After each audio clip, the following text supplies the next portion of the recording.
It's great to be here. So as Kath has said, my talk is a little bit different for a couple of reasons. One is I've been in this career for 40 years and there's only so much squashing down to 10 minutes you can do. And the second thing is that I thought about those in the audience starting their career, and I thought I might just give you some of my observations and share some of the things that have occurred to me along the way that would have been nice to have known. The essence of what I'm going to talk about, though, is how science sets you up for all sorts of different careers, even if you don't want to be a scientist. Okay, first thing to know is that my slides are boring, so you don't need to look at them, but there are only 4. Okay, first up, just a few things about me. So my academic background is as a human geographer, and if you are connected with geography, you know it is actually all about connections.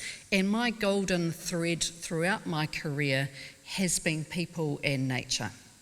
So conservation has been at the heart of what I have done for the last 40 years.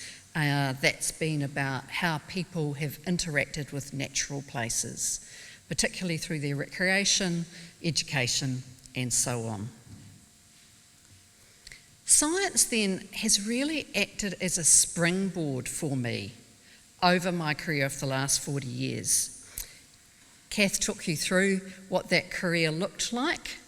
It's not like this, it's been like this. And while I've had a third of my career as an academic in a university, a third as a consultant, mostly running my own business, and a third as a public servant, it hasn't been like that either.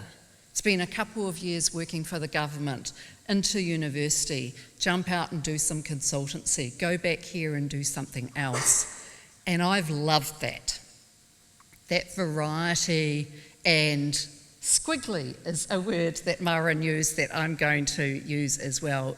I find really satisfying and really interesting. So I've been in my career for 40 years, I've already told you that. The other thing I thought I would just mention is that I have been on loads of job interview panels. And the reason that I mention that is because I've become really clear about what it is that gets you the job that you want. So that's where I want to go next. Okay, so my first piece of advice is this: soft skills matter. So your science degree and the skill set that you have will get you in the door and will land you an interview. Great. But you've got to turn that interview into being the chosen person for the job. How do you do that? That is going to be your soft skills. And the soft skills are going to make the difference when you're in that role as to how you get on in it, how you progress. When I talk about soft skills, I'm talking about emotional intelligence. Some people call it EQ. It's about how do you relate to other people? What are those relationships like? It's that human thing. And this doesn't matter whether you're an introvert or an extrovert. It's not about personality type, that doesn't matter. There's just one thing I wanted to say, and I've already been caught at the hop here by Kath, who's already said it. The one key thing that I would recommend is to be a good team player. So obviously Ula's got that sorted. Why? Because your boss is the team leader and she or he will notice and like that. Because your colleagues are your team members as well. And if you're helping them, then they notice and like that as well. And being a good team member is simply saying you're adding to the team, you're not just subtracting from the team. Virtually everybody works in a team. It's been mentioned, I think, by most of the folks this evening. So my second piece of advice is about lifelong learning, which has also been really clear, I think, from the fantastic presentations we've had this evening. And my personal driver has always been about, will that be interesting? What will I learn? That's been my driver. It's not about the money. That will come. It's about, will I learn some stuff? And if yes, I've given it a go. Or in the very least, I've asked myself seriously, why wouldn't I do that?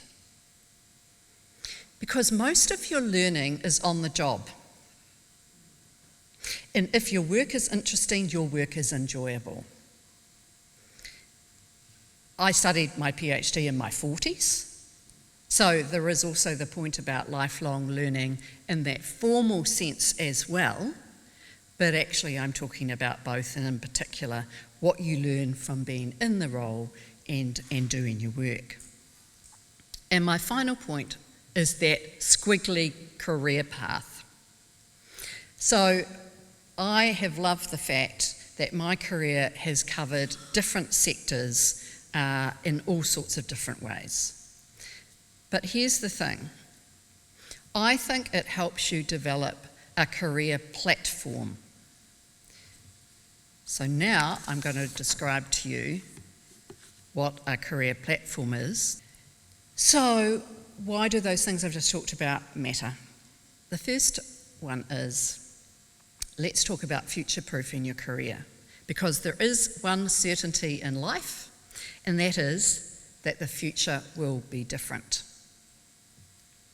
And how the students in the room are going to experience work is going to be so much different to how I have experienced work in the last 40 years. So that begs the question, how do you prepare for a future that is shifting? And my answer to that is you develop transferable skills.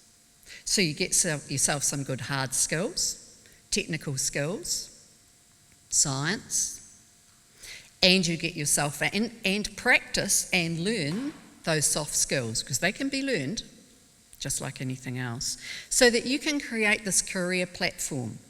And what I mean by that is really just a package of transferable skills that means when some technological stuff comes along, whether it's called AI or whatever, when the social environment around you changes, whether you move country or whatever that might be, you're able to pivot, you're able to navigate into the future because you've thought about it and developed your platform for the future. The next reason is around networking. And okay, we live in New Zealand, so we've all heard about it's all about who you know. Yeah, 2 degrees of separation, all of that. But why? Why is it all about who you know?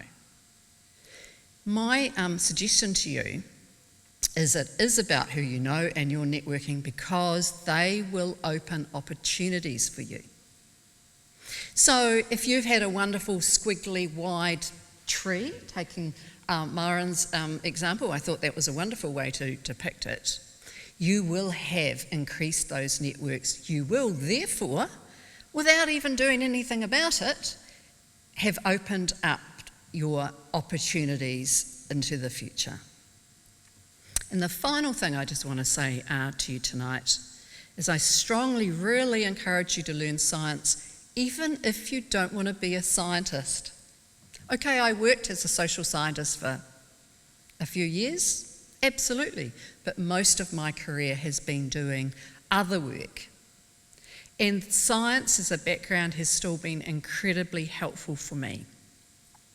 I think everybody benefits from a science background, whether you're going to use that in your job or whether you are simply applying the discipline of critical thinking into your everyday life. It certainly served me well. Kia ora koutou, lovely to be here with you.